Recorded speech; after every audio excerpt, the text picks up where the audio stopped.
Prime Minister, when you look at the different stance that Donald Trump has on Ukraine today, what does it mean for allies like Europe? Is there scope for Europe to come together and have more of a say than we've seen so far? Yes, I do think so. And I feel like in the past few days, honestly, I was in Munich last weekend, and I feel like in the past few days we've seen a big shift in Europe stepping up. Europe is coming closer together, and sometimes at these times of crisis, if you could call it that, that people find a way to come together. I want to reiterate, though, and say that this doesn't mean that Europe is going against the U.S. Europe is coming together to be a stronger ally for the U.S., and that's what's really important for Iceland as well.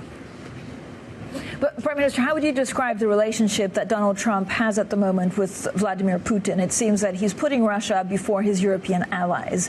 Would that be a fair assessment of the situation? Listen, I think the most important thing now is that we focus on Ukraine and how we get to a point where we get a peace deal and a ceasefire that is on the terms of Ukraine. And obviously, Europeans need to be involved, and that's why Europe is following what's going on in these relations between Russia and the U.S. right now. We have been very strict and firm on our point, which is that Russia started this war, Europe stands with Ukraine, and Iceland stands with Ukraine as well. So the terms of a potential ceasefire, of a potential peace agreement is what matters. Ukraine at the table, Europe at the table is what matters. When will we see that happening? Again, there's a lot of talk or concerns that the EU also doesn't have a great or direct relationship with Donald Trump. Would the EU back elections in Ukraine if that were to keep the President Trump happy? We're not at a point where we're discussing this. I think everyone is aware that the situation is fragile in Ukraine right now. Elections would change the dynamics in the fighting and in the war as we speak. So we think it's mostly important now that we get Ukraine to the table and we have a discussion. The focus of the elections has not been what has been taking place in discussions between European leaders at this point. Prime Minister, Iceland has 3 large aluminium smelters. What do you think of Trump's announcement that he will levy 25% tariffs on the imports of aluminium?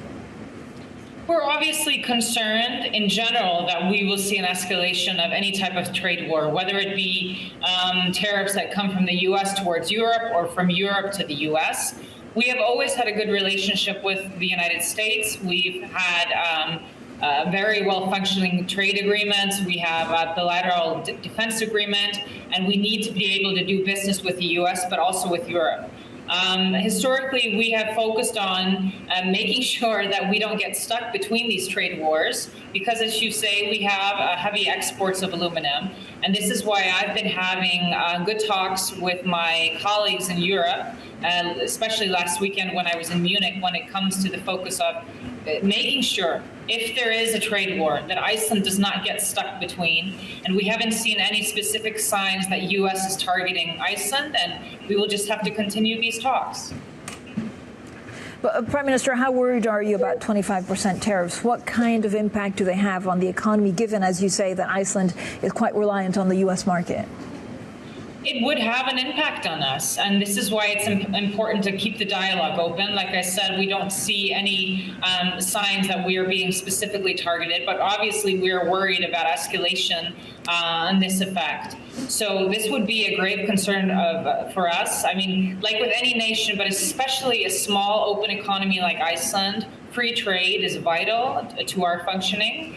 So this is something that I'm concerned about. But like I said, it's nothing sure that we'll be in this position, and that's why we have to keep the dialogue open in the next few days and weeks. Prime Minister, your cabinet has promised a referendum on resuming negotiations with the EU no later than 2027. What are the benefits of re-entering these negotiations? I think the main benefit is we need to get closure on this topic. So we went through this process about a decade ago when my party was last time in government. We made the mistake, I want to say, of not asking the nation beforehand whether they wanted to start these talks, because this is a big process. It takes up a big part of your bureaucracy, your system, and there needs to be full support behind going through this process. So what we want to do now is we want a referendum on restarting the agreements. Then we get an agreement. and then we would also have a referendum towards the end of it. So we need to close this discussion, I feel. We are at a good time to have it. We still want to focus on getting a couple of years of breathing room, so to speak, that we get 2 years of debates, discussion. The government also gets room to get its domestic agenda through, because I don't want the main message from my government to be the only thing that can lead to progress in Iceland is to join the European Union. However, we obviously see a lot of positives associated with that, and have obviously a very good story to tell when it comes to our European Economic Area Agreement, which has lifted a lot of boats here in Iceland. Prime Minister, let me also ask you about defense spending. Iceland is the only NATO member with no standing army. We know that President Trump has been calling for NATO members to pay more. Do you anticipate pressure from the U.S. to increase your defense spending? We have a different type of agreement with NATO than other countries. I mean, we are a founding member of NATO. We have a very strong position within NATO. We have Klefavik Airbase. We are obviously geographically really importantly situated when it comes to the Arctic and other matters. We have responsibilities when it comes to air policing, when it comes to submarine trafficking and control. And we have nuclear submarines from the U.S. running through our waters to see what Russia is doing here. So we have a strong position when it comes to NATO.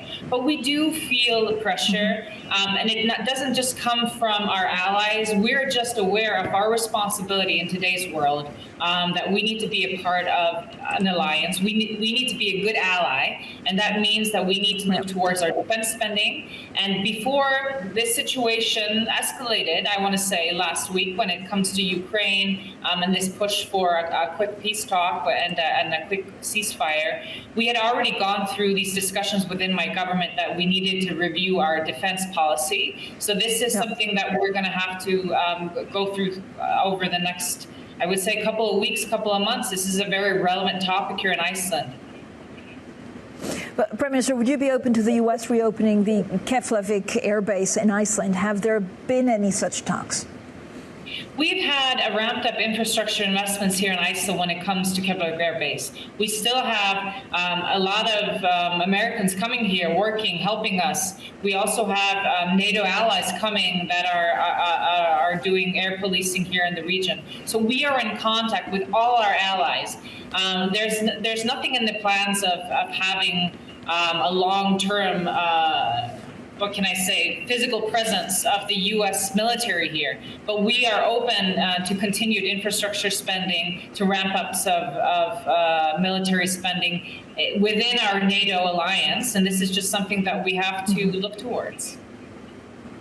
But, Prime Minister, overall, I mean, these big trade wars between big countries, of course, have a disproportionate impact on a country such as yourself with 400,000 people.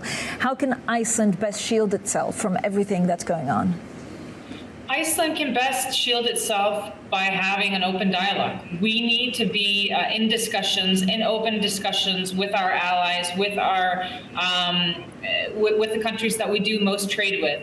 This is why my foreign minister and myself have been in open dialogue, both over phone and directly on the ground in Europe, having discussions through our embassies around the world. This is critical to Iceland's economy, that we keep trade flowing. And obviously, like I said, I mean, what's most important is if we see an escalation of trade wars between the two continents, which we are sort of in between, that Iceland gets exempt from those positions.